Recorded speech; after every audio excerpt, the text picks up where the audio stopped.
Well, good morning. So here we are, part 2 of a series of messages entitled Love and War, or better subtitled, The Stupid Stuff We Fight About and What It Reveals About Our Marriage. So several years ago, my wife Charlotte and I, we were invited to this very exclusive marriage retreat. It was only for pastors and their wives. And it was held in this national forest in the mountains of Northern California. Folks, I make a living using words. Words fail me to describe just how amazing this experience was. We arrived at our destination. It is this absolutely enormous and gorgeous lodge. Something that you would see right out of Architectural Digest. It was beautiful. The host for the event greeted us at the front door, welcomed us, helped us with our luggage, took us to our room. We walk into our room. First thing that you notice was there was this enormous stone fireplace. In it was already a fire that was burning. Beautiful king-size bed. Walk into the bathroom, just exquisite, tastefully appointed, plush towels, terry cloth robes, slippers, the works. After we got settled in, we made our way to the dining hall where we would have dinner together and where we met the other 4 couples, pastors and their wives from around the United States who would be sharing this week with us. We had an absolutely spectacular meal. After the meal had concluded, one of the people who was sort of over this entire facility, they came and told us a little bit about the story of this retreat center and how it came about and what it was used for.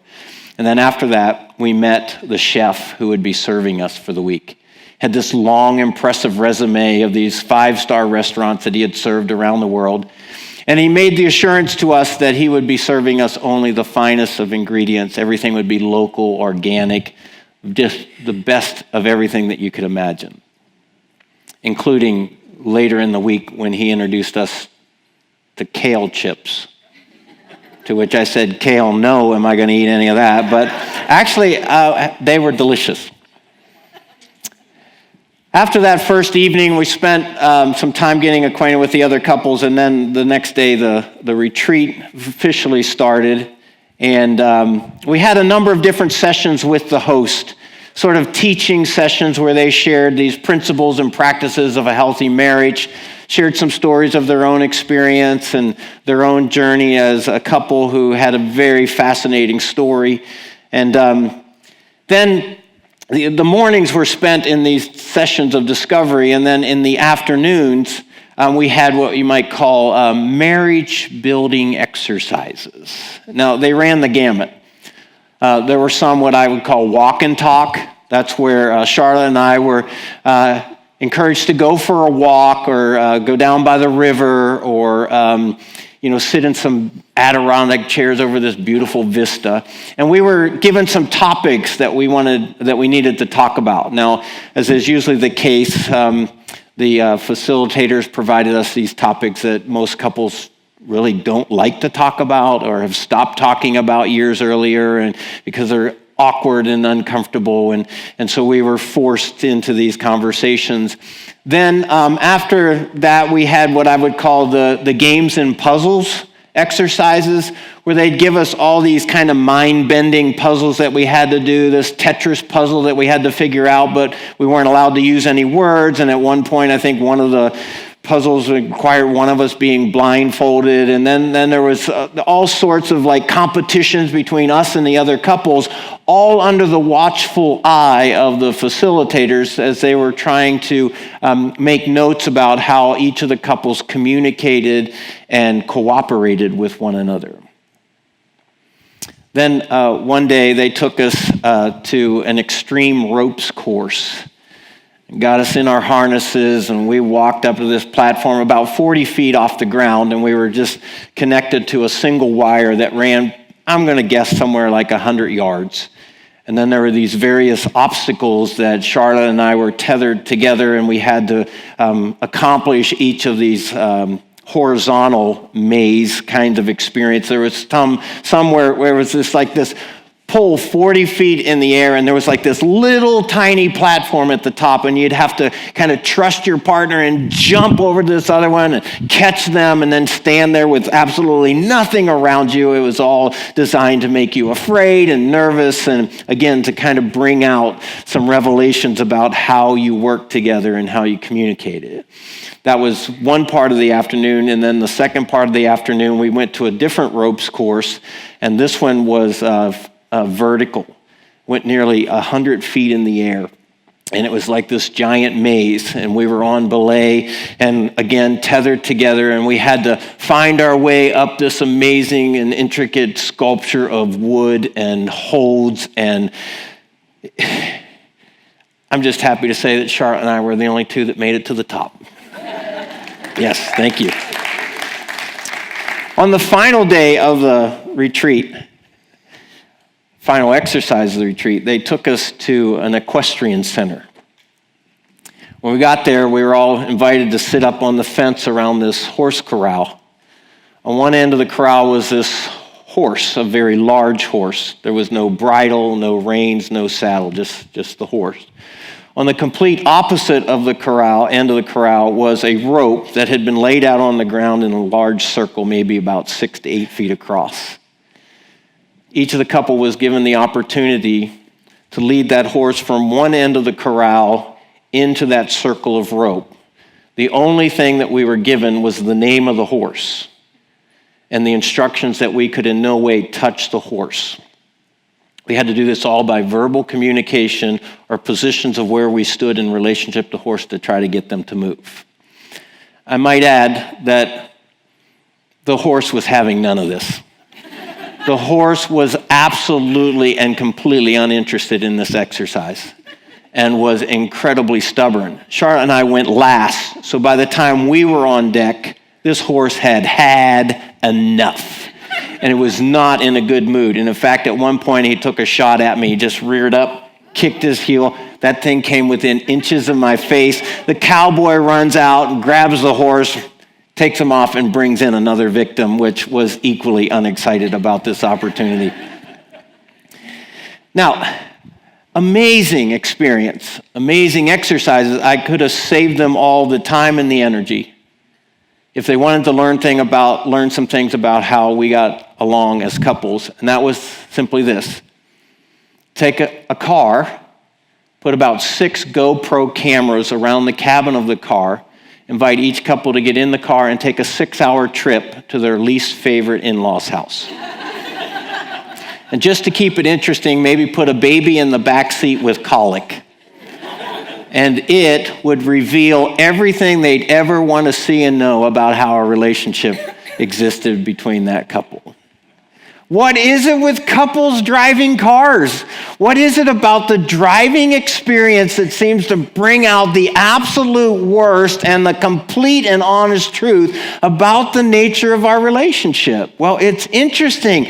There is a lot that's going on in that one single experience that most of us have no clue what's really going on, and therefore we just run right over top of it, and we constantly find ourselves getting into trouble with each other because we just don't get what's going on.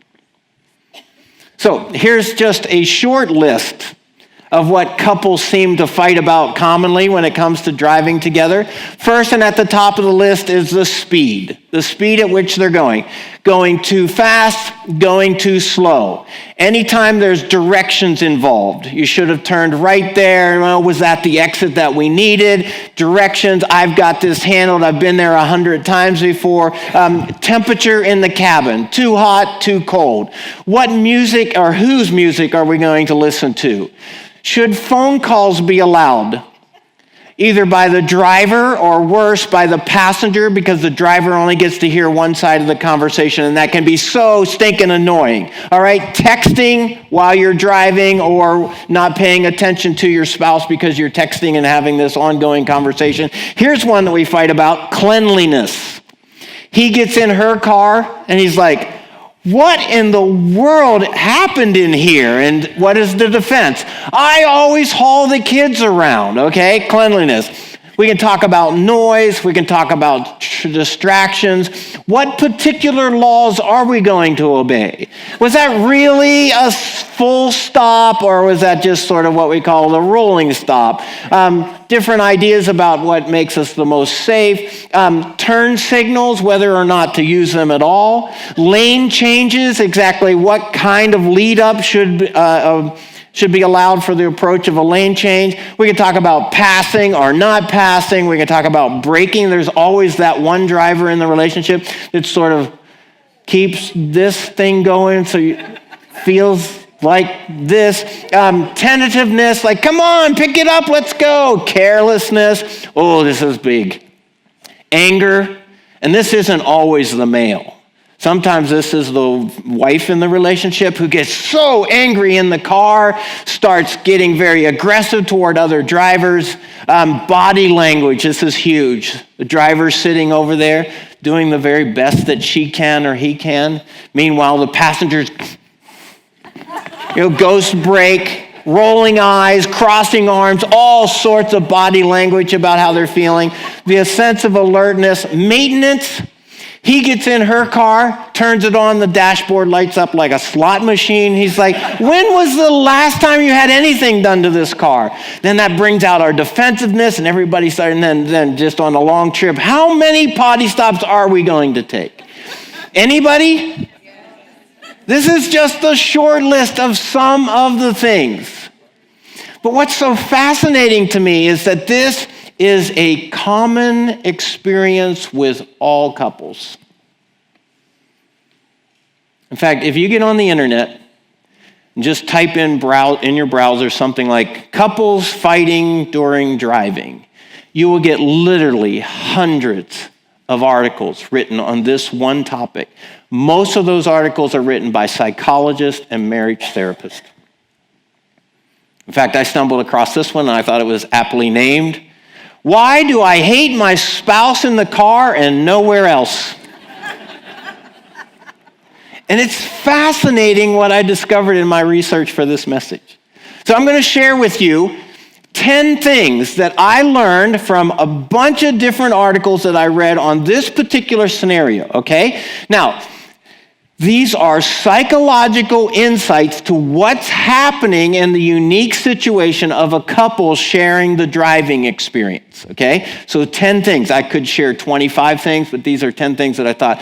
All of us need to understand this if we're ever going to do better when it comes to the driving experience. Here's the first one. Driving safely is stressful. We have to begin to appreciate that just driving in and of itself tends to raise the stress in the person who's doing it. So this one particular psychotherapist says this: you are constantly scanning the environment and having to stay aware of sudden movements, obstructions, and dangers. When you're already in a state of hypervigilance, just the exercise of driving, it's very easy to get triggered and irritated by what else is going on in the car. Just appreciating the fact that driving a vehicle tends to be an anxiety-producing situation should be a clue to us that we need to be careful about how we handle the situation when we're in it together. By nature, driving in and of itself is a highly stressful situation requiring utmost concentration. For that reason alone, it's a lousy time for extraneous physical and emotional interruptions. Do you get that? There's just some things that need to be left unsaid while driving in a car with one another because of the situation that you're in. Another observation is the driver and the passenger are usually in two different emotional states. Now, this could be just defined by the fact that men and women generally operate in very different emotional states. But when they get in a car, we have to recognize that he's in one state of emotion and she's probably in a very different state of emotions. Which brings us to the next one. Husbands and wives often have two different goals for a car ride. Most of the time, men just want to get safely from point A to point B as quickly as possible. She, however, wants to talk. She wants to talk about that money that got spent that we didn't really have. She wants to talk about that problem that their teenage kid is having in school. They want to talk about what didn't happen in the bedroom last night. And that's not the time or the place because they have very different ideas. He's just simply wanting to go for a ride and listen to music, and she wants to tackle the world problems because she has him locked there in that situation where he can't go anywhere for the next 20 minutes. Driving arguments, this is so important to understand. Driving arguments are rarely about right or wrong.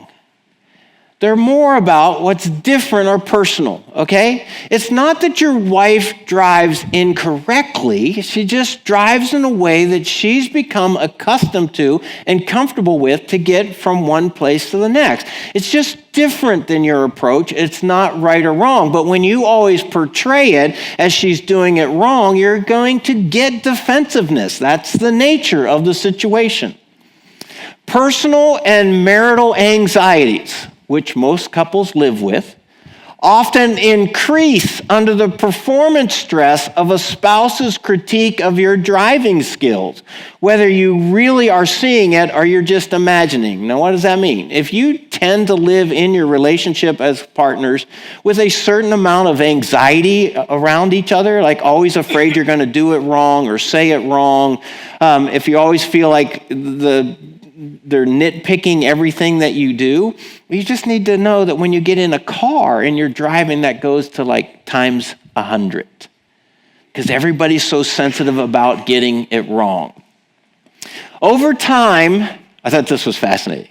Over time, many couples actually develop a habit, a predisposition to a relational tension that leads to arguments every single time they climb into a car together. In other words, they go into the driving experience thinking, oh no, here we go again.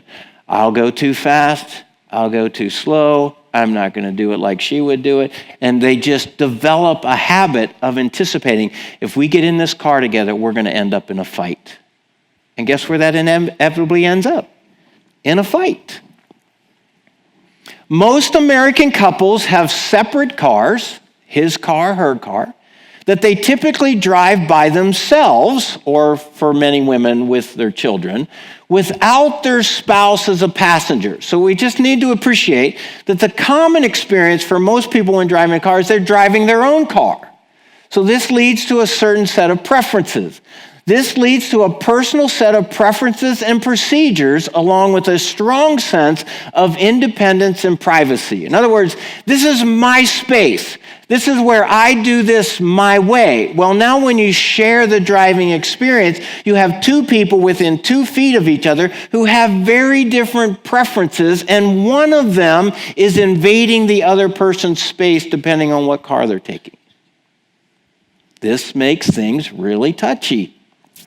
The entire arrangement of driving together, the driving together experience, leaves the passenger in an extremely vulnerable position, a lack of control they are not normally accustomed to. You understand that? Drivers, you need to appreciate that the passenger, who's typically accustomed to driving their own vehicle, being behind the wheel and being in control of their destination and their experience, they are now sitting in the passenger seat where they can do absolutely nothing to be in control of the experience. And this tends to create a lot of anxiety. This sense of exposure or risk tends to bring out the worst of an individual's survival instincts. I think that's so interesting. That the person in the passenger seat is really in some sort of a fight for survival based on how you choose to drive. Now here's the kicker. Expecting a passenger to sit there quietly while granting you absolute control of their destiny is probably naively unrealistic.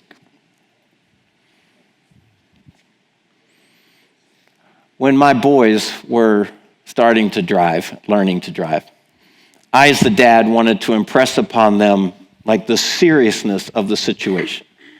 I wanted them to be very careful as drivers. So I described it a certain way for them, which I came to find out a few years later that they terribly resented. For some reason, I felt compelled to explain that driving a car was like driving a torpedo. That you could kill people with it. You could kill yourself with it. They seemed to thought that was so alarming. So just in my sixth sense of humor and the way that I see things, here's a description of the driving experience from the vantage point of Paul Wilson. Driving a car together is like strapping two people into the cockpit of a 1.5-ton missile, sitting 2 feet from a 15-gallon tank of gasoline, traveling 75 miles an hour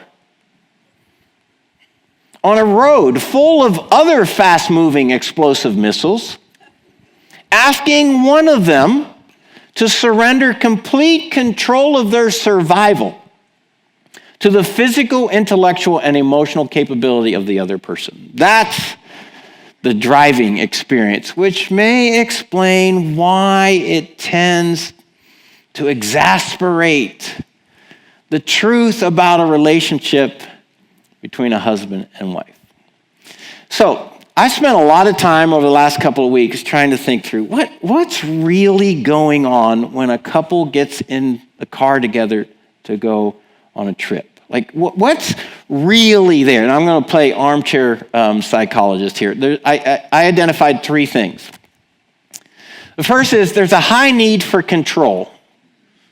The driver most likely volunteered or chose or demanded that they would drive because they want to be in control. But the person in the passenger seat, they have the same need for control, but now they feel really out of control.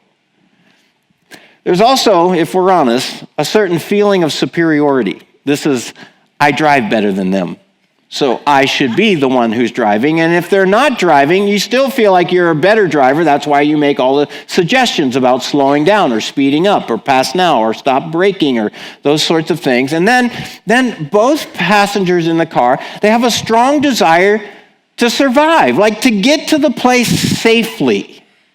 So you got this need for control, you have this certain feeling of confidence or superiority, and you have a desire for safety. So what's in the middle of all of that? If we could drill down into these enormous dynamics that are happening inside of a car, what's at the center of that?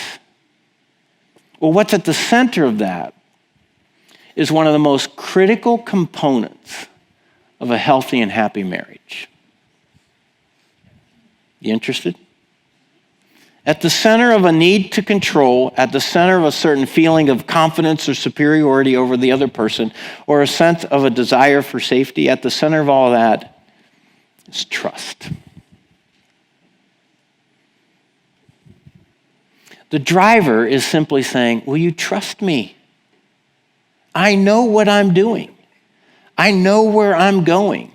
I know how to get us there safely. But guess what? So is the passenger. The passenger is thinking, will you just trust me? and slow down because I'm feeling really uncomfortable. Will you just trust me? I'm looking at the app. It says that we are to turn right here.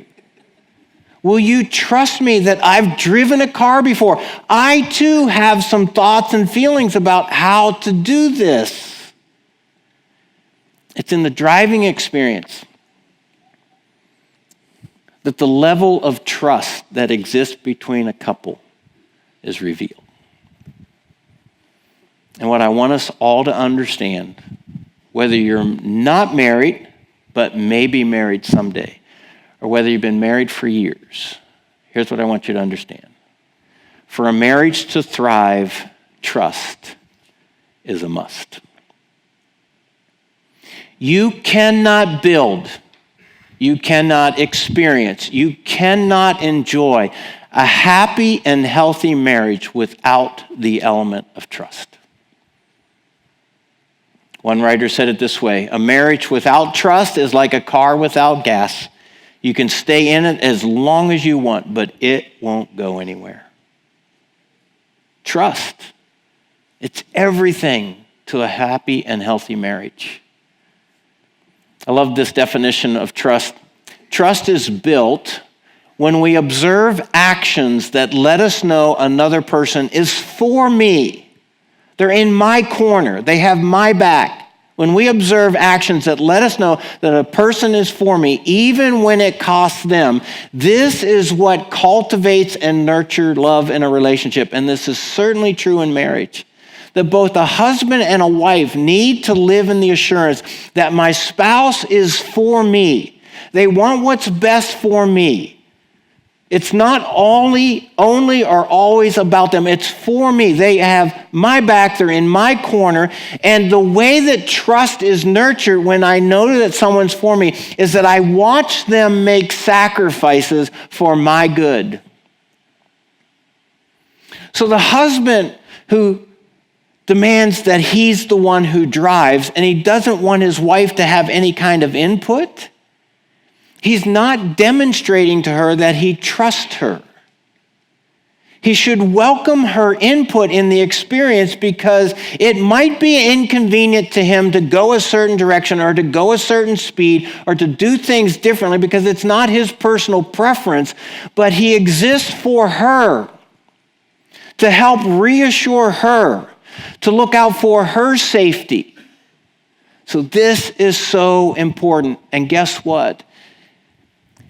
All through the Bible, God's wisdom celebrates the element of trust as being absolutely critical to great relationships. In fact, it's interesting. One of the Old Testament words that gets translated into English as trust, it has the meaning of careless. Now, there probably should be a hyphen there. It's like to care less, not to be careless. Think about it. When you trust your spouse, you feel so safe that you are careless or free of concern with him or with her. You don't have to hide who you are or to be self-protective. Do you understand that? That is so rich. So many couples that I've spent time observing, time counseling, even in my own relationship with my wife, Charlotte, there's so many couples that live in a certain lack of feeling safe with each other, that they are always sort of on guard, always sort of performing, trying to measure up to the approval and affirmation of their spouse, that they never really feel like they can let their cares go. But this is absolutely essential to trust. Ask yourselves, it's a great exercise for all of us in this room who are married. Ask yourselves, are we careless with each other? Again, not reckless, but are we at a place where we feel safe? Are we careless with each other, or are we guarded in some ways? It's sometimes difficult to be vulnerable with your spouse, but doing so gives your mate a chance to love and understand you for who you really are. Folks, there's nothing more miserable than being in a marriage, of all things, where you can't be yourself, where you're constantly having to hide, pretend, pose, be something that you're not. That's exhausting. And it all comes back to trust. John Townsend continues, trust and truth go hand in hand. That is why deception of any sort is the biggest trust killer. There's no such thing as an innocent lie or a white lie. Being honest with your spouse includes telling the truth about where you were, who you talked to, what you said, and where you spent money. Lying and deceiving about those critical issues of marriage will always lead to a breakdown in trust, which is so dangerous to the health and survival of your marriage. Many marriages have been saved because both spouses committed to being honest, even if it involved painful truths.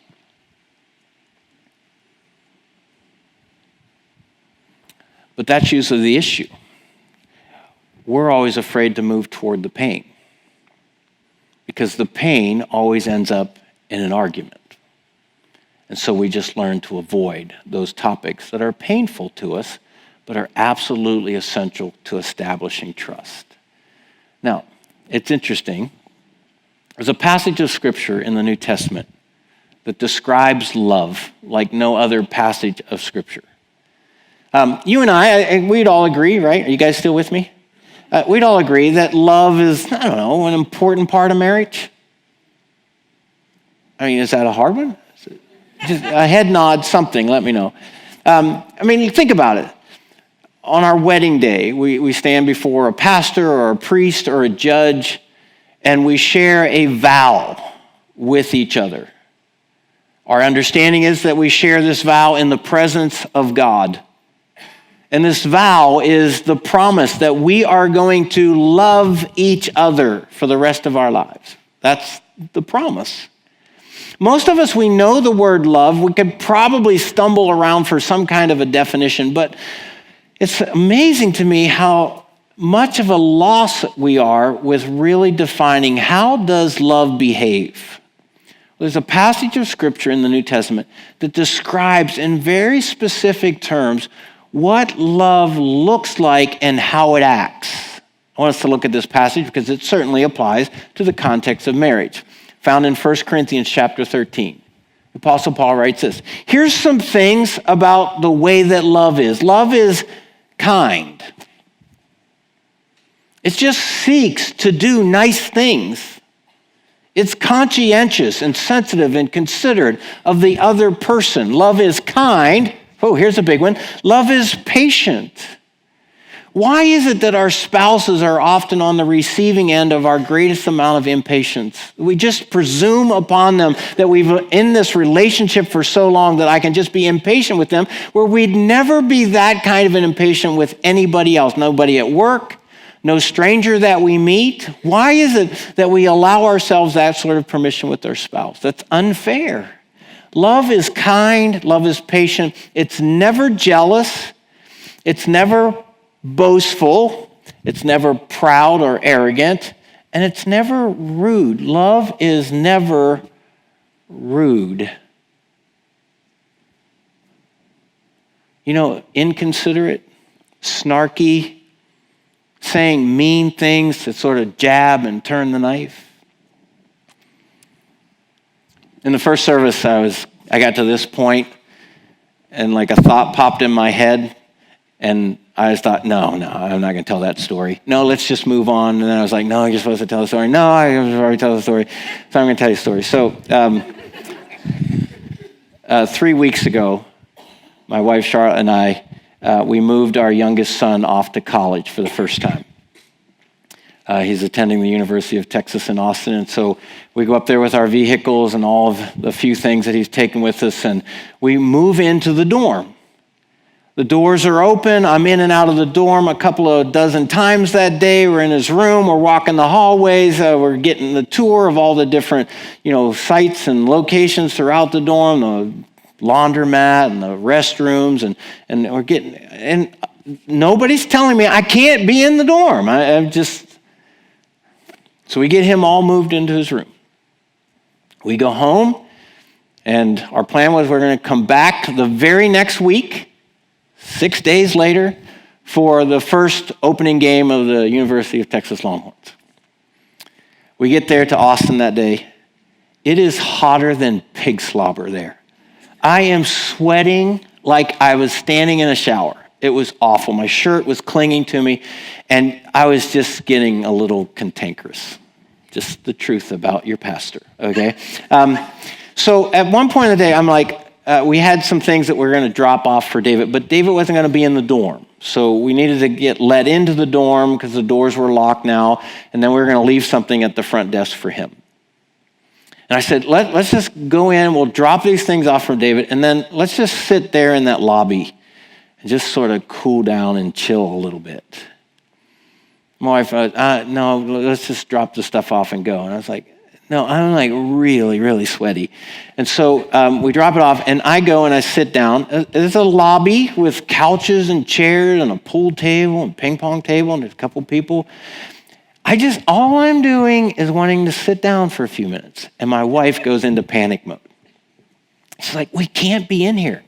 I'm like, what do you mean we can't be? I'm paying for him to live here.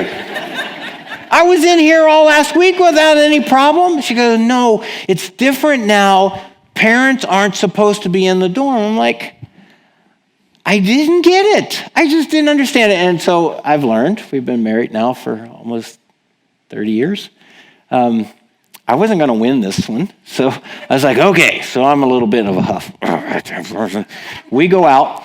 Folks, I'm not lying. It is so hot in Austin.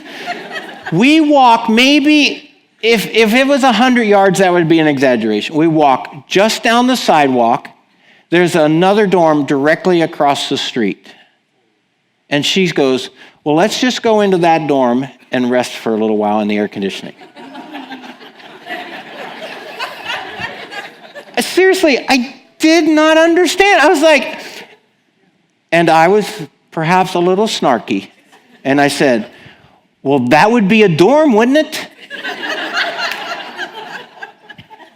And she says to me, why are you being so rude to me? My wife, her emotional intelligence is off the chart, so much better, more mature than I am. Why are you being so rude to me? And I was like, I'm not being rude. I'm genuinely confused here. We can't sit in that dorm, but we can sit in that dorm. And she's like, no, there's like a coffee shop at the center of that dorm where anybody can go. And I go, well, that would have been information I would have used if I had known this. Does anybody ever live through experiences like this? Love is not rude. Love isn't selfish. It isn't quick-tempered. How many spouses live with a partner who's so quick to lose their temper? It doesn't keep a record of wrongs that others do. Love rejoices with truth, but not in evil. Love is always supportive. Could it possibly be that the person sitting in the passenger seat who's offering some suggestions is simply trying to be supportive, trying to help partner together with the driver to get there safely? Love is always supportive. It's always loyal. Honey, I have your back. We're in this together. I'm not going anywhere. It's always hopeful, meaning it'll be okay. We're going to make it. It's going to be all right. This is just a thing. There's many, many more exciting days to come. And then finally says, love is always what? Trusting. Trusting. Love, it never is going to fail you. If you always resort to a love that acts like this, you will never be disappointed. But here's what's interesting. Possible situations with what the author is doing grammatically. There's two options. It's possible that grammatically he's saved the best word to last. Like of all the words that he chose, he's like, no, I want to end with the best word. And the best word is that love is trusting. If I could describe love in just one word, it would be the word trust. That's the best word. The other possibility of what the author is doing grammatically is they're saying that this word best summarizes and encapsulates all the other ones. That if he only had 3 words, he would say love is trusting, because this encompasses everything about loyal and supportive and telling the truth and not keeping a record of wrongs and not being quick-tempered or not being rude or proud, not being jealous. Trust is so absolutely central to a happy and healthy marriage. I can't say it enough. It's central to everything. I mean, let's just look at a list of the things that are like these critical components of a marriage. I'd say we talk about them all the time, but most couples rarely talk about these things because they've ended up in a fight so many times they just stop talking about them. But if you read books about marriage, these are the topics that always get discussed. Communication, being able to say things to each other. Intimacy, emotional intimacy, relational intimacy, and sexual intimacy. Finances, the struggle to balance a budget and to keep money adequately in savings to provide for the future. The challenge of parenting, raising these 2 people to become responsible adults, sharing responsibilities around the management of a household, the different priorities of their life, the friendships or relationships in their life, the guys that he went to college with that he still gets together with, the gals that she works with that she gets together with, the in-laws and the other neighbors and friends, the place of careers and how important our jobs are going to be in our relationship to one another and in our life as a whole. How we deal with conflict, like how we really work through disagreements. Reconciliation, how do we repair things when they got really tense and got hurt and broken? Whenever we experience trauma, whether that's the loss of a loved one or some sort of physical illness, whenever the relationship has been really hurt, like how do we navigate our way through that? And here's a new one, aging. Charlotte and I, for the first time in our life, are finding ourselves living in a home without kids. We are now officially empty nesters. And I can tell you that it's changed the dynamics in our relationship to one another, and we're still trying to find our way through it. Guess what? You take any of these absolutely critical topics of marriage, and they all come back to trust. The extent to which you trust your spouse determines how you navigate your way through every one of these important topics. Big one, finances.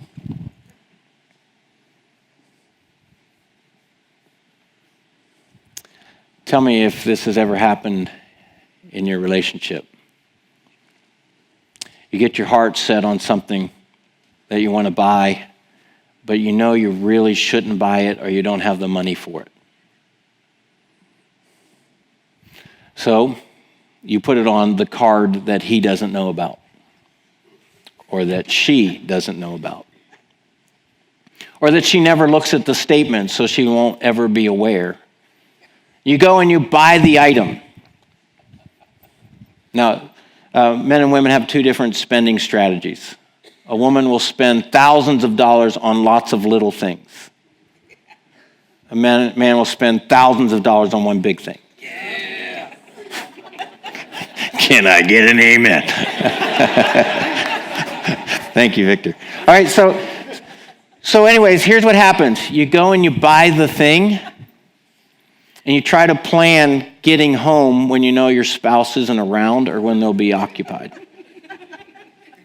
And you go and you open up the trunk and you take out the bags and you sneak into the house. The man goes into his place in the garage, that cabinet that she never looks in, and he puts it in there. She heads straight to the closet, pulls all the clothes apart, hangs it up, and pushes them back together again. Throws them in there with all the other shoes laying on the floor. He'll never know. She'll never see it. You know what that's about? It's about trust. If you flip it over, it's about deception. I'm deceiving my spouse about a way that I've spent money that I know is inconsistent with our priorities.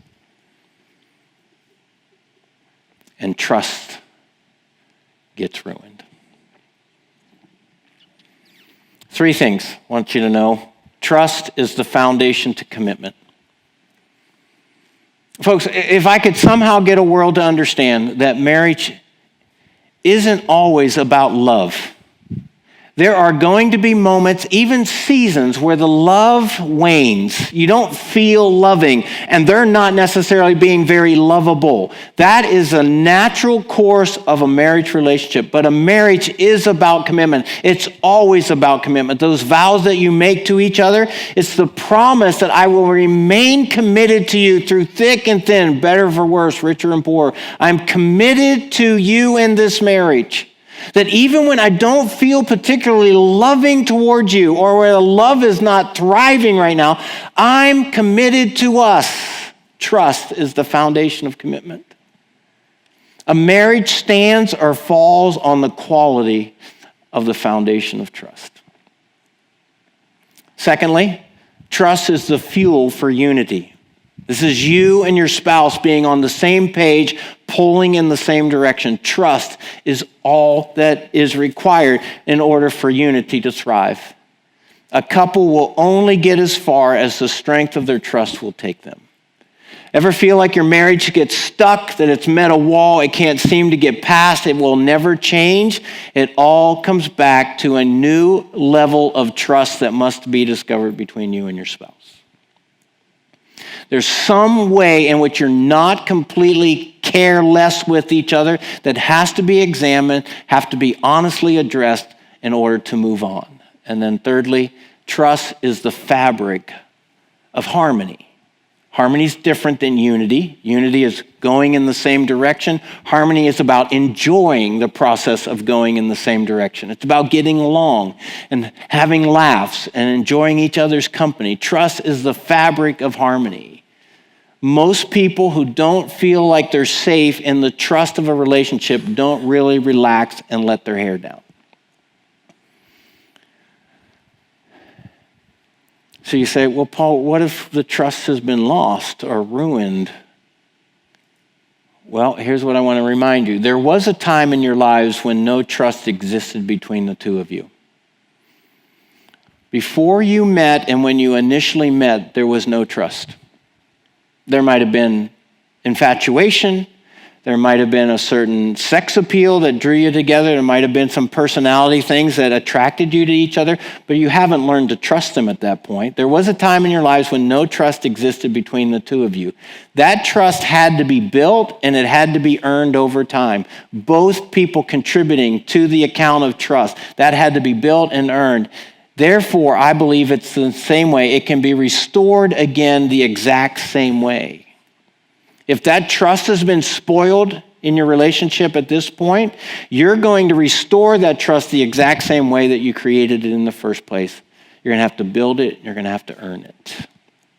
So let me just talk very briefly about what do we do when trust has been lost. Now, there's 2 ways that trust gets lost in a marriage. There's like the great big crime, the great big offense, the great big hurt. That's an affair or an addiction or some sort of illegal activity that has resulted in severe consequences. So something big. And then the other way in which trust is lost as a marriage is just 1,001 little things over time. So what do we need to do? Well, it begins here. Confession and apology. It has to begin there. That's the person who is in the wrong stepping up and saying, yes, I violated your trust in me, and I'm sorry. Now, some of you, you've been in a marriage for a long time now, and the trust has been fractured, and you're just sort of coexisting under the same roof, but you don't really feel careless in each other's company. One of the most courageous things that you could do is to simply step up, come across the chasm, and say to your spouse, I'm sorry. For all of the ways in the last 30 years that I must have hurt you. I'm sorry. I will own my part in this mess. That one move alone will make a dramatic difference in the nature of your relationship. Confession and apology. Second, honesty and openness. This is getting it all out. No lies, no hiding. Remove the mask and being completely open about the nature of what it is that's happened that hurt the relationship. Thirdly, structure and accountability.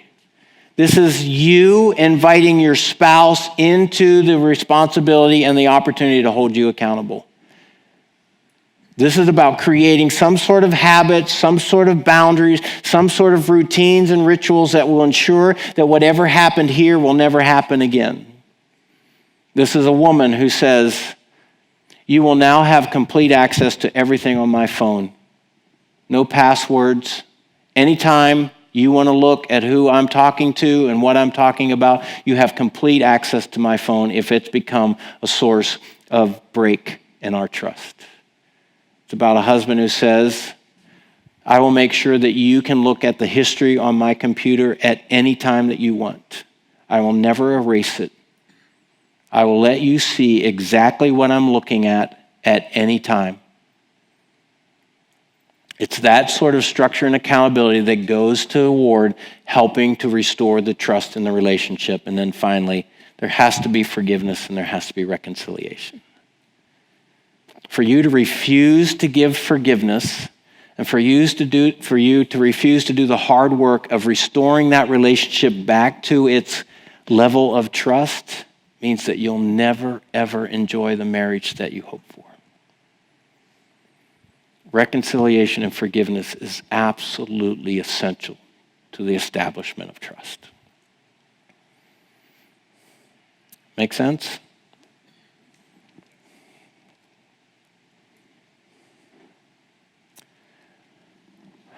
There's some of you in this room, you've been married a long time. And trust was broken a million times along the way. Your heart's hurt. And both of you have come to a place where you said, what's the use? It's never going to be different. He'll never change. She'll never change. But because of kids or finances, you are determined that you're just going to gut it out.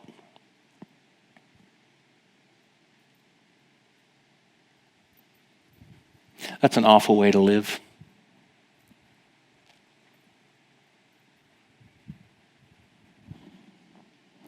So what if today, as a result of this message, you both garnered enough determination, enough courage just to have a conversation? You don't need a horse in a corral or a ropes course. What you need is an honest and open talk. And it might begin with something just this vulnerable. Ask your spouse this question. Do you feel safe with me?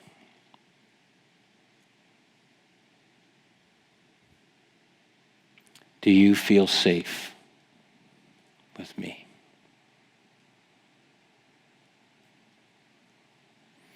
So, to conclude our message today, I'm going to send you out of here and put you in a car together.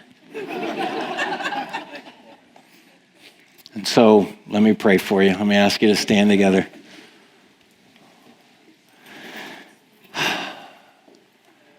God, there's nothing in the world that you love more than when you see a man and a woman in marriage enjoying a committed relationship with each other, full of trust.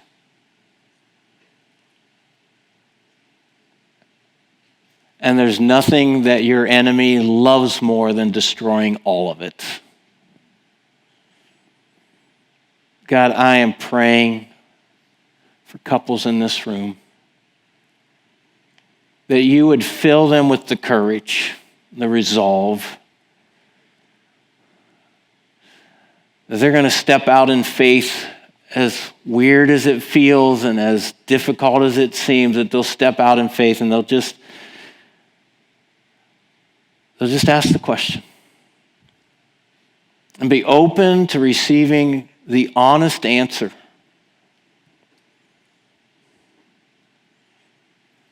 How are we doing? What's the truth? Do we feel safe? And then I ask, Father, that through your Spirit, you would be at work in amazing ways that would surprise all of them. Pray for marriages in this room, that they would be built on trust. I pray and ask this in Christ's name. Amen. All right, gang, have a great week. See you next Sunday.